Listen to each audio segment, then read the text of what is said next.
አክብሮታይ ሰላምታችን በያላችሁበት ድረስ የተወደዳችሁ የኢትዮ ፎረም ቤተሰቦች እነሆ የዕለቱን ዘገባዎቻችንን ከዚህ እንደሚከተለው ማቅረብ ጀመርን። አበይት ነጥቦቹን በቅድሚያ ፋኖና የኦሮሞ ነጻነት ሰራዊትን በሁለት ወራት እናጠናቅቃለን ሲሉ የመከላከያ ሰራዊቱ ከፍተኛ አዛዥ ተናገሩ። ቀጣዩ የጦርነት እቅድ ወዴት በሚለው ጉዳይ ላይ ማብራሪያ አቅርበዋል። ዝርዝሩ ተዘጋጅቷል። የብልጽግናው መንግስት በትግራይ ሰፊ የፕሮፓጋንዳ ዘመቻን እያካሄደ ነው። ሬድዋን ሁሴን፣ ጌታቸው ረዳና ዳንኤል ክብረትም የተለያዩ መልእክቶችን አስተላልፈዋል። ይህ በእንዲህ እንዳለ ጀነራል ታደሰ ወረደ ወደ ጅማ ተጉዘው ጋሻና ጦርም ተሸልመዋል። ይህን የተመለከተ ዝርዝር መረጃም ተዘጋጅቷል። ለ150 ዓመታት ሲገዙን የነበሩ ጨቋኞችን አሸንፈናቸዋል ሲሉ ርዕሰ መስተዳድሩ ተናገሩ። አሁን እነዚህ አካላት ለውጣችንን ጥላሸት ለመቀባት እየሰሩ ነው ሲሉ አክለዋል። ይህንንም ይዘናል። የ100 ሺዎች የተቃውሞ ትዕይንተ ህዝብ ጥሪ ቀረበም። በእናቱ ልደቱ አያሌው አስተባባሪነት የሚከናወንም ይሆናል። ታደምጡታላችሁ። የጤና ባለሙያዎች የሙሉ የሥራ ማቆም አድማ ዛሬ ጀምሯል። ይህ በአንዳንድ ሆስፒታሎች ገቢራዊ የሆነ ሲሆን የብልጽግናው መንግስት የወሰደው እርምጃ አነጋጋሪ ነው። ተቃውሞውን ደግሞ ታማሚዎችና አስታማሚዎችም ሲያሰሙ ተሰምቷል። እንመለከተዋለን። በማይናማር ታጣቂዎች እጅ የነበሩ 477 ኢትዮጵያውያን ወደ ሀገራቸው ተመለሱ። ይሁን እንጂ ቀሪዎቹ 300 ገደማ የሆኑ ኢትዮጵያውያን መቼና እንዴት ሊመለሱ እንደሚችሉ እስካሁን እንዳልተገለጸም ታውቋል። ሌላኛው መረጃችን ነው።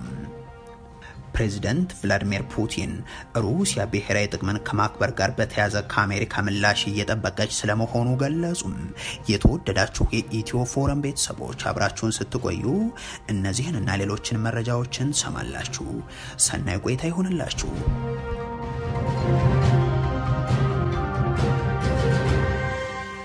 ፋኖና የኦሮሞ ነጻነት ሰራዊትን በሁለት ወራት እናጠናቀቃለን ሲሉ የመከላከያ ሰራዊቱ ከፍተኛ አዛዥ ተናገሩ። ቀጣዩ የጦርነት እቅድ ወዴት በሚለው ጉዳይ ላይ ማብራሪያ ሰምቷል። አገዛዙ በብልጽግናዎች ማመንተም ይሁን በጦር አዛዦቹ በኩል የሚፋለሙትን ኃይሎችን ለማጠናቀቅ ቀነ ገደብ ሲያስቀምጥ በተደጋጋሚ ተሰምቷል። በትግራይ ጦርነት ወቅት የሀገሪቱ መሪን ጨምሮ ጀነራሎች ያደረጓቸው ንግግሮችም ቆይተው በማህበራዊ ሚዲያው ጭምር መዝናኛ ሆነው ሲቀርቡ ነበር። አሁን የብልጽግናውን መንግስት ነፍጥ አንግበው የሚታገሉት ኃይሎች ደግሞ በዋናነት የፋኖ ኃይሎችና የኦሮሞ ነጻነት ጦር እንደሆኑ ይታወቃል። በተለይም የፋኖ ኃይሎችን ማጠናቀቅ የጸጥታ ስራውንም ልክ እንደ መደበኛ ነባራዊ ሁነቱም ለክልሉ ፖሊስ ማስረከብ የሚለው እቅድ በተደጋጋሚ ተነግሮ ደጋግሞም ሳይሳካ ቀርቷል። ባሳለፍነው ታህሳስ 30 ይጠናቀቃል የተባለው የመከላከያ ሰራዊቱ ዘመቻ ደግሞ ለዚህ አብነት ነው። ሆኖ አሁን ደግሞ አገዛዙ የአማራና ኦሮሚያ ክልል ጦርነቶች ላይ እስከ ሰኔ 30 የሚል እቅድ እንዳለው በአንድ ወታደራዊ አመራር በኩል አሳውቋል። የደቡብ ምዕራብ ዕዝ ምክትል አዛዥ የሆኑት ሜጀር ጀነራል አድማሱ አለሙ ፋኖንም የኦሮሞ ነጻነት ሰራዊትንም በርሳቸው አገላለጽ ጽንፈኛውንም ሽብርተኛውንም በሁለት ወራት አጠናቀን ለየክልሎቹ እናስረክባለን ሲሉም ተናግሯል። አሸባሪና የጽንፈኛን ኃይል ከጥቅም ውጭ ሆኗል። አሁን ምንም ማድረግ ወደማይችልበት ደረጃ እያደረስነው ነው ያለነው። የቀረውን ኃይል አሁን በዚህ ሁለት ወር ውስጥ አጠናቀን ለክልሎች ሰጥተን ወደ ዋናው ተግባራችን እንገባለን። የኦሮሞ ነጻነት ሰራዊትን በሁለት ወራት ውስጥ ሙሉ በሙሉ እናጠፋለን ተብሎ ቃል ተገብቶ የነበረው ባሳለፍነው ጳጉሜ እንደነበር ግን የሚታወስ ነው። የሆኖ በእርግጥ ሰራዊቱ በሁለቱ ክልሎች ያለውን ጦርነት ካገባደደም ቀጣይ ተልኮስ ምን ይሆናል የሚለው ደግሞ መሰረታዊ ጥያቄ ይሆናል። እኒህ ወታደራዊ አዛዥ ግን በስም አይጥቀሱ እንጂ እየተዘጋጀን ያለነው ለውስጥ ኃይሎች አይደለም ለጎረቤቶቻችን ነው የሚለውን ጠቆም አድርገዋል። አሁን ያለውን ታሳቢ አድርገን አይደለም እየተዘጋጀን ያለነው፣ በዙሪያችን ከሚያንጃብቡ ኃይሎች ጋር አያይዘን ነው ግንባታውን እየሰጠን ያለነው። የኢታማጆር ሹም አማካሪ ሌተናንት ጀነራል አለምሸት ደግፌም የመከላከያ ሰራዊቱ ደክሞታል፣ በሀገር ውስጥ ጦርነቶች በየቀበሌው እንደ ሚሊሻ መሰማራቱን ያቆማል ባሉበት ቃለ ምልልስ ላይም ለሌላ ተልዕኮ መዘጋጀት አለብን ሲሉ ተናግረው ነበር። በዚህም ተባለ በዛ ግን ብልጽግና ያለ ጦርነት ስልጣኑን ማስቀጠል የሚችል እንዳልሆነ የሚታወቅ ነውና ሌላ አውደ ውጊያን መክፈቱ አይቀርም የሚለውን ብዙዎች የሚቀበሉትም ለዚህ ይመስላል። ለ150 ዓመታት ሲገዙን የነበሩ ጨቋይ ስርዓቶችን አሸንፈናቸዋል ሲሉ ርዕሰ መስተዳድሩ ገለጹ። አሁን እነዚህ ኃይሎች ለውጣችንን ጥላሸት ለመቀባት እየሰሩ ነው ሲሉም አክሏል። ይህንን የተናገሩት የሶማሊያ ክልል ርዕሰ መስተዳድሩ አቶ ሙስጠፋ መሐመድ ናቸው። በሀገሪቱ የገዙን የሰሜን ኢትዮጵያ ገዢዎች ነፍጠኞችን አባረር ናቸው የሚለው ንግግር በእርግጥ የብልጽግናው ፕሬዝዳንት አብይ አህመድም የኦሮሚያ ክልል ርዕሰ መስተዳድር አቶ ሽመልስ አብዲሳናም ሌሎችም ሲሉት የነበረ ነው። ስልጣኑ በእጃቸው ላይ ያሉ አካላት ይህንን ቀኝ ገዢ የሚሉትን የኢትዮጵያ ክፍል በፈረቃ የጦርነት ማዕከል አድርገውት እያደቀቁም እንደቀጠሉ ተሙን ነው። ከዚህ በተቃራኒው የሶማሊያ ክልል ርዕሰ መስተዳድሩ ሙስጠፋ መሐመድ ግን በሰሜኑ በተለይም አማራ ላይ እንደ ጨቋኝና ገዢ ሲነገር የመጣው ትርክትን ሲያወግዙ የሀገሪቱ ፌዴራሊዝምን አወቃቀርንም ሲተቹ ነው የሚታወቁት። ከጥቂት ዓመታት በፊት ባህር ዳር ላይ ምክር ቤት ውስጥ ተገኝተው ያደረጉት ንግግርም ለዚህ አብነት ነው። የአማራ ህዝብ ጨቋኝ ነው፣ የአማራ ህዝብ ጨቋኝ እንደነበረ በተለይም የሶማሌ ህዝብን በተለየ መልክ እንደበደለ ተደርጎ ላለፉት ዓመታት በረጅሙ የተሰራበት አብዛኛው የሶማሌ ህዝብም በጥርጣሬ የአማራን ህዝብን እንደ ከሌላው ኢትዮጵያ ህዝብ ለይቶ እንደ ጨቋኝ የሚያይበት ሁኔታ የተፈጠረው ትርከት ትክክል አለመሆኑን ስለምናምንበት እንጂ ለፖለቲካ ተጥበን አይደለም። ይሄ ትርከት ስህተት ስለሆነ ትክክል አይደለም የሚለው እንትን ማለት ነው። ይህን ንግግራቸውን ተከትሎ ታዲያ የወቅቱ ተደማሪዎች የምስራቁ ኮከብ እያሉ መወደስ ያቀርቡ እንደነበር የቅርብ ጊዜ ትውስታ ነው። ይህ ውዳሴ እስከ ቅርብ ጊዜ ድረስ ቀጥሎ ግን በባለስልጣናት ደረጃ ቀንሶም ቢሆን በሸራተንም ቀርቦ ነበር። አቶ አረጋ ከበደም የምንጊዜም ደራሻችን ያሉት ኑ ጎንደርን እንሞሽራት በተሰኘው መድረክ ላይ ነበር። የተከበሩ አቶ ሙስጠፌ መሐመድ የሶማሌ ክልል ፕሬዝዳንት እና የምንጊዜም ደራሻችን ወዳጃችን እንዲህ የሚባልላቸው አቶ ሙስጠፋ ከሰሞኑ ያደረጉት ንግግር ግን ለዓመታት ሲጨቁኑን የነበሩ የቀድሞ ስርዓት ገዢዎችን አሸነፍናቸው የሚል ነው። 150 ዓመት በላይ ሲጨቁነንና ሲገዛን የነበረ ስልጣን ላይ የነበረ ስርዓት በሚል የጠቀሱትን ኃይል በስም ማጠልሸት ጭምር በመክሰስ ነው ወደ ጎረቤታቸው ኬንያ አቅንተው በተዘጋጀ መድረክ ላይ ተገኝተው ንግግር ባደረጉበት ወቅት ያቀረቡት። ምንም ጥርጥር የለኝም። ሰፋ አድርጌ ለማብራራት አሁን ጊዜ ባይኖረኝም አንድ ማለት የምፈልገው ሀገሪቷን ለ150 ዓመታት ስልጣን ይዘው የነበሩ ኃይሎች ተሸንፏል። ግን እነዚህ የተሸነፉ ኃይሎች ዝም ብለው አልተቀመጡም። መዋቅራቸውን፣ ትርክቶቻቸውን፣ ግንኙነታቸውንና ሚዲያዎቻቸውን በመጠቀም ብሔረሰቦች መሬታቸውና ፖለቲካቸው ነፃ እንዲሆኑ የመጣውን ለውጥ ጥላሸት እየቀቡት ነው። አቶ ሙስጠፋ ይህን ንግግር ያደረጉት በክልሉ እየፈጸሙትና እያስፈጸሙት ካለው ወንጀል ጋር በተያያዘም ከ4 ኪሎ የብልጽግና ሹማምንት ጋር ከሰሞኑ የገቡበትን ሰጣ ገባ ተከትሎ እንደ ቀብድ የሚወዱትን ነገር መናገራቸው ነው በሚል የገለጹት ያሉትን ያክል ርዕሰ መስተዳድሩ በአማርኛና በሶማሊኛ የተለያዩ ሰው መሆናቸው እንጂ የተቀየሩ ሰው አይደሉም የሚሉም አልጠፉም። የብልጽግናው መንግስት በትግራይ ሰፊ ፕሮፓጋንዳ ዘመቻን ከፍቷል። ሬድዋን ሁሴን፣ ጌታቸው ረዳና ዳንኤል ክብረትም የተለያዩ መልእክቶችን አስተላልፏል። ጄኔራል ታደሰ ወረደ ወደ ጅማ የተጓዙ ሲሆን ጋሻና ጦርም ተበርክቶላቸዋል። ከሰሞኑ የብልጽግናው አገዛዝ በትግራይ ክልል ሁኔታም በተለይም ከህወሓት ጋር በተያያዘ ዋነኛ አጀንዳ አድርጎ እየሰራ ስለመሆኑ ተከታታይ ተግባሮቹ ያሳያሉ። ህወሓት የምርጫ ቦርድ ያለውን ካልሰማ ወደ ጦርነት እንገባለን ያሉት ጠቅላይ ሚኒስትር አብይ አህመድ ምርጫ ቦርድ ህወሓትን ሰርጃለሁ ካሉ በኋላ እርሳቸው በቀጥታ ያሉት ነገር ባይኖርም ሹሞቻቸውን ግን አሰማርተዋል። በቅርቡ በአማካሪነት የሹሟቸው አቶ ጌታቸው ረዳም ይጠቀሳሉ። በፋና ቴሌቪዥን በኩል ካቀረቡት ክስ የተሞላበት ማብራሪያቸው በኋላ የጄኔራል ታደሰ ወረደ ቢሮ ጭምር ሚስጥር አውጥተዋል ያለው ሰነድ የዚህ አካል ነው። በእርግጥ አቶ ጌታቸው ይህን ሚስጥራዊ የተባለውን ሰነድ በተመለከተም የተጠናውን ጥናት ተንተርሶ ወደ እርምጃ እንደማይገባ ስላወቅኩኝ ወደሚመለከተው የበላይ አካል መረጃው ልኬዋለሁ የሚል ምላሽ ሰጥቷል። ይህ የተሰራጨ 69 ገጾች ያሉት ሰነድ ስልጣንን ያላግባብ በመጠቀም በወንጀል የተገኘ ገንዘብን ህጋዊ ያስመስሉ በመያዝና በማዘዋወር ወይንም መኒ ላውንደሪንግ፣ ሰው ማፈንና መሰወር፣ በህገወጥ መንገድ ሰዎችን ከሀገር ሀገር ማዘዋወር፣ የመንግስት ስራን ምቹ ባልሆነ መንገድ መምራት፣ ኃላፊነትን ባልተገባ መንገድ በመጠቀም ሙስና መፈጸሙን ወዘተ የሚዘረዝር ነው። በሰነዱ የተጠቀሱ የወንጀል ተግባራት በሰራዊት አመራር ያሉ የነበሩ የጀነራል የጀነራል ማዕረግ ካላቸው ከፍተኛ ወታደራዊ መኮንኖች እስከ ቀበሌ አመራር ያሉ አስተዳዳሪዎች፣ ነጋዴዎችና ሌሎችም የሚገኙባቸው 231 ሰዎችን ስምና አድራሻቸውንም የጠቀሰ ነው። ይህንና የአቶ ጌታቸውን የፋና ቃለ ምልልስን በተመለከተም የጊዜ አስተዳደሩ ፕሬዝዳንት በመሆናቸው ብቻ ያወቁትን ሚስጥር እንደ አንድ የህዝብ ብሔራዊ ጉዳይ እስከ መጨረሻ መጠበቅ ሲገባቸው ለርካሽ ገበያ ማቅረባቸው ማንነታቸውን ያሳየ ተግባር ነው ሲል አቶ ጌታቸውን የጀነራል ታደሰ ወረደ ቢሮ ወርፏቸው ነበር። የአቶ ጌታቸው ሰሞነኛ ሪፖርት የፌደራል መንግስቱ የቀድሞውን ፕሬዝዳንት በመጠቀም እያደረገ ያለው ዘመቻ አድርገው ደግሞ የትግራይ የጸጥታ ቢሮና ህወሓት ገልጸውታል። በእርግጥም የብልጽግናው መንግስት ይህንን የፕሮፓጋንዳ ዘመቻውን ቀጥሏል።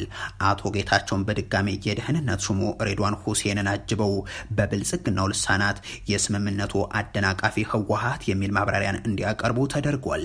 አቶ ጌታቸውን ጨምሮ ከምድረ ገጽም ከህሊናም የትግራይ ሰዎች ሊፋቁ ይገባል የሚል አቋም ያላቸው ዳንኤል ክብረትም ህወሓትን በዝንጀሮ መስሎ አቀርቧል። ዝንጀሮ የሚሞተው በወጣትነቱ የዘለለው ገደል በእርጅናው ጊዜ ለመዝለል ሲሞክር ነው። እማማ የዛሬ 50 ዓመት አድርገውት ይሆናል፣ ዛሬ ግን አርጅቷል የሚል ሐሳብም ነው ዳንኤል ያሰራጩት።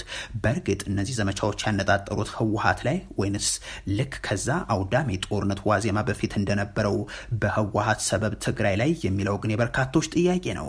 ይበንዲ እንዳለ አቶ ጌታቸው ረዳ በጊዜ አስተዳደሩ ፕሬዝዳንትነት ዘመናቸው እንዳደረጉት ሁሉ ጀነራል ታደሰ ወረደም ወደ ኦሮሚያ ክልል አቅንቷል።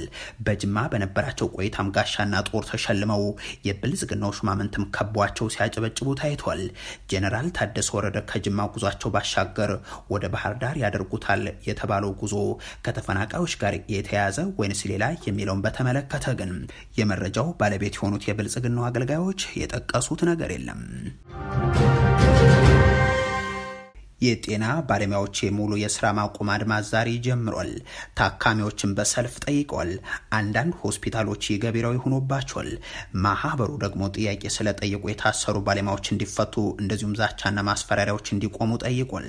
የሀገሪቱ የጤና ባለሙያዎች ለዓመታት ለወራትና ለ7 ቀናት በተለያዩ መንገዶች ለመንግስት ጥያቄዎቻቸውን እንዲመለስ ሲጠይቁ ቆይተዋል። ከዛሬ ጀምሮ ደግሞ ወደ ሙሉ አድማ መሸጋገራቸውን ማሳወቃቸው ይታወቃል። ይህ አዲስ አበባን ጨምሮ ባንዳ የጤና ተቋማት ተስተውሏል። የብልጽግናው መንግስት የሐኪሞችን ጥያቄ ተከትሎ እየሰጠው ያለው ምላሽ ደግሞ አስገራሚ ነው። ባሳለፍነው ሳምንት በርካቶችን እያሰረም የካቴና ምላሽ አቅርቧል። በተለያዩ ቦታዎችም የሬዚደንት ሐኪሞች መማሪያዎችን ከሐዋሳ እስከ ጎንደር ከወልቂጤ እስከ አዲስ አበባ ዘግቷል። ተማሪዎችንም አባሯል። ዛሬ ደግሞ የቀዶ ጥገና የሚደረግባቸው ሆስፒታሎች ውስጥ ሳይቀር ከጤና ኬላዎች ሰዎችን እየሰበሰበ ወስዶ ስሩ እያለ ነው ሲሉ የንቅናቄው አስተባባሪዎች አሳውቋል። ለሚፈጠረው የሕክምና ስህተት ኃላፊነቱን የሚወስደው ይህንኑ ያደረገው መንግስት እንደሆነ በመጥቀስ የንቅናቄው አባላት ተገደን ወደ ስራ ገባን የሚሉ የሕክምና ባለሙያዎችን በተመለከተም ጥያቄያችን ይመለስ ብሎ ወደ አድማ የገባውም ወዶ አይደለም በሚል ለጥያቄያቸው መመለስ ግፊት ማድረጉን እንዲቀላቀሉ ጥሪ ያቀርበዋል። ይበንዲ እንዳለ ታካሚዎችም ጥያቄያቸውን አሰምተዋል። በታካሚዎች በኩል የተቃውሞ ሰልፍ ተደርጓል የተባለው ደግሞ አዲስ አበባን ጨምሮ በአንዳንድ የሕክምና ተቋማት ነው። በአዲስ አበባ ጥቁር አንበሳን ጨምሮ በተወሰኑ ሆስፒታሎች ውስጥ የሚገኙ ታካሚዎችና አስታማሚዎች መንግስት ለጤና ባለሙያዎች አፋጣኝ ምላሽ በመስጠት ህይወት እንዳይጠፋ ያደርግ ሲሉ ሰላማዊ ሰልፋቸውን አሳይተዋል። በሌላ በኩል የኢትዮጵያ ነርሶች ማህበር የጤና ባለሙያዎች ጉዳይ አሳሳቢ ደረጃ ላይ መድረሱን ገልጿል። ጥያቄ ስለጠየቁ የታሰሩ ባለሙያዎች እንዲፈቱ እንዲሁም ዛቻና ማስፈራሪያዎች እንዲቆሙ ማስጠንቅቋል። ጥያቄ ጠይቃቸዋል ወይም ማስተባበራቸዋል በሚል ምክንያት ተይዘው የሚገኙ የጤና ባለሙያዎች እንዲፈቱ በድጋሚ ጥሪ እናቀርባለንም ነው ያለው። የ100,000 የተቃውሞ ትዕይንት ህዝብ ጥሪ ቀረበም። በእናት ወልደቷ አያሌው አስተባባሪነት የሚከናወን ነውም ተብሏል። ከቀናት በፊት ፖለቲከኛው አቶ ልደቱ ተጽዕኖ ፈጣሪ የፖለቲካ ድርጅት መመስረቱን ማሳወቃቸውን መዘገባችን ይታወሳል። በዚህ የአብሮነት ኢትዮጵያ በተሰኘው ተቋም በኩልም የመጀመሪያው ህዝባዊ የጥሪ መግለጫ ተላልፏል። በስልጣን ላይ የሚገኘው የብልጽግናው አገዛዝ አምባገነናዊና ጦረኛ ከሆነው ባህሪው የህዝቡንና የሀገሪቱን ህልውና ከፍተኛ አደጋ ላይ ጥሎታል። ካገዛዙ በተጻራሪ ቆሙ ተቋሚ ኃይሎችም አገዛዙን በብቃት ታግለው ለውጥ በማምጣት ህዝቡንና ሀገሪቱን ከሎና አደጋ ለመታደግ በሚያስችላቸው የትብብርና የጥንካሬ ደረጃ ላይ አይደሉም ሲል ይጀምራል የእናቶ ልደቱ አያሌው ተቋም መግለጫ። እናም የወቅቱን የብልጽግና አገዛዝን የጦረኝነት አካሄድና በንጹሃን ላይ ያደረሰ ያለውን ጭፍጨፋ የሚቃወምና በአይነቱ የተለየ ታላቅ የተቃውሞ ትዕይንተ ህዝብ ጦርነት ይቁም፣ ግፋዊ አገዛዝ ይብቃ፣ ሰላም ይምጣ በሚል መሪ ቃል በበየነ መረብ አደባባይ ለማካሄድ እየተዘጋጀ ነው ብሏል። የአብሮነት ኢትዮጵያም በሪዮት እና ሌሎችም ተባባሪ አካላት ጋር በመሆን የሚደረገው ይህ ትዕይንተ ህዝብ በመጪው ግንቦት 30 ከቀኑ 11 ሰዓት ላይ የሚከናወን ስለመሆኑም ያብራራል። ሁሉም ኢትዮጵያን በጋራ በሚታደሙበት የበየነ መረብ የተቃውሞ ትዕይንተ ህዝብ ላይ በወቅቱ የተቃውሞ ትግል ወይንም የመሪነት አሊያም የጎራ ተሳትፎ ሚና ያላቸውና የተለያዩ የፖለቲካ አመለካከቶችና ማህበረሰቦችን የሚወክሉ 15 ታዋቂ ሰዎች ተገኝተው ለህዝቡ የቀጥታ ንግግር ያደርጋሉ እያለም ይቀጥላል የደረሰን መግለጫ። የዚህ ታላቅ ትዕይንተ ህዝብ መሰረታዊ ዓላማዎችም የኢትዮጵያ ህዝብ የብልጽግናው አገዛዝን የጦረኝነት አካሄድ ምን ያክል አምርሮ እንደሚቃወምና ዘላቂ ሰላም እንዲመጣ እንደሚፈልግ በተግባር ለማሳየት የብልጽግናው አገዛዝ ህዝቡን ሰላማዊ የተቃውሞ እንቅስቃሴ በተለመደ የአፈና ድርጊት አዳፍኖ ሊያስቀረው እንደማይችል በተግባር ለማሳየት ተቃዋሚ ኃይሎች በልዩነታቸው ላይ ከማተኮር ይልቅ ብሔር ተሻጋሪ የሆነ ትብብር ፈጥረው ህዝቡን በጋራና በብቃት አታግለው ለአሸናፊነት መብቃት የሚችሉበት እድል መኖሩን ለማሳየት እንደዚሁም በሀገራችን የሚዲያ የቀጥታ ስርጭት ታሪክም ለመጀመሪያ ጊዜ ትዕይንተ ህዝቡን በመቶ ሺዎች የሚቆጠሩ ኢትዮጵያን በአንድ ጊዜና በቀጥታ እንዲታደሙ በማድረግ አዲስና ተከታታይነት ያለው አገዛዝ አንቀጥቅጥ የሆነ ሰላማዊ ትግል ተነሳሽነትን በህዝቡ ውስጥ ለመፍጠር ነው ሲልም አክሏል። ስለሆነም የዚህን አይነቱን አዲስና ልዩ የሆነ የትግል ስልት ጠቀሜታ በመገንዘብ በሀገር ውስጥና በመላው ዓለም የሚገኘው የኢትዮጵያ ህዝብ የትዕይንተ ህዝቡን የቀጥታ ስርጭት በያለበት ሆኖ በመሳተፍ በአገዛዙ የጦረኝነት አካሄድ ላይ ያለውን ተቃውሞ በግልጽ እንዲያሳይ ጥሪ እናቀርባለን ብሏል። የአብሮነት ኢትዮጵያ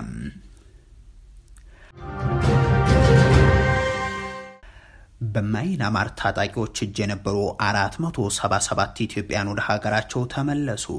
በአካባቢው የሚገኙ መንግስታዊ ያልሆኑ ድርጅቶች ለቀሪዎቹ 300 ገደማ ኢትዮጵያውያን የአውሮፕላን ትኬት የመግዛት አቅም እንደሌላቸው በመግለጻቸው ቀሪዎቹ ኢትዮጵያውያን መቼና እንዴት ሊመለሱ እንደሚችሉ ግን እስካሁን እንዳልታወቀ ተገልጿል።